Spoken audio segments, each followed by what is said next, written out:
കുഞ്ഞെന്ന് പറഞ്ഞാൽ അവൻ ഈ കുഞ്ഞു കളിയുടെ കുഞ്ഞു പ്രായമാണ് അവൻ ഈ നല്ല നല്ല സാധനങ്ങൾ എൻ്റെ ഫോണാണെങ്കിലും എടുത്ത് പാത്ത് കൊണ്ടുപോയി നശിപ്പിക്കും.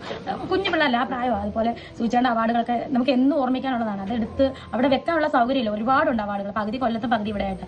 അപ്പോൾ അത് കുഞ്ഞെടുത്ത് കളയാതിരിക്കാൻ അവൻ കാണാതെ അവൻ സ്കൂളിൽ പോയ സമയം കൊണ്ട് ഞാനതെല്ലാം എടുത്ത് അടുക്കി പെറുക്കി ചാക്കിനകത്ത് കിട്ടി. എൻ്റെ റൂമിൽ തന്നെ കട്ടിലിൻ്റെ ഐഡിയയിൽ ഞാനത് സേഫ് ആയിട്ട് വെച്ച സാധനമാണ്. ഞാൻ അറിഞ്ഞില്ല കുഞ്ഞെടുക്കുമെന്നോ ഇതിങ്ങനെ വരുമെന്നോ ഒന്നും അറിഞ്ഞില്ല. അല്ലാതെ എൻ്റെ അവാർഡുകൾ ഞാൻ ബാഗിൽ നിന്ന് ഷൂട്ട് കഴിഞ്ഞാൽ അവാർഡ് കഴിഞ്ഞ് വരുമ്പോഴത്തേന് ഞാൻ ബാഗിൽ നിന്ന് എടുത്ത് ആ മേശപ്പുറത്തോട്ട് വെക്കുന്നത്. അല്ലാതെ എൻ്റെ മാത്രം അവാർഡ് എടുത്ത് വെച്ചതോ സൂചിച്ചാണ്ട് അവാർഡിനെ എടുത്ത് നശിപ്പിച്ചതോ ഒന്നുമല്ല. ഇതാണ് സംബന്ധിച്ച കുഞ്ഞിനെ സംബന്ധിച്ച്.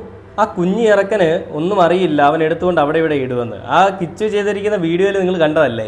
ആ കുഞ്ഞ് എന്തൊക്കെ കാര്യങ്ങളാണ് പറഞ്ഞു കൊടുക്കുന്നത്. ഇത് അച്ഛന് കിട്ടിയ അവാർഡാണ്, ഇത് അമ്മയ്ക്ക് കിട്ടിയ അവാർഡാണ്, ഇത് അച്ഛനും അമ്മയും കൂടി ഇരിക്കുന്നതാണ്, ഈ സമയത്ത് ഞാൻ ഉണ്ടായിരുന്നില്ല, അങ്ങനെയുള്ള എല്ലാ കാര്യങ്ങളെ പറ്റിയും കുഞ്ഞ് വ്യക്തമായിട്ടും അവന് കൃത്യമായിട്ടുള്ള ധാരണയുണ്ട്. നല്ല അറിവുള്ളൊരു കുഞ്ഞാണ്, അത്രയും പ്രായമുള്ള പക്വതയുള്ളൊരു കുഞ്ഞാണ്.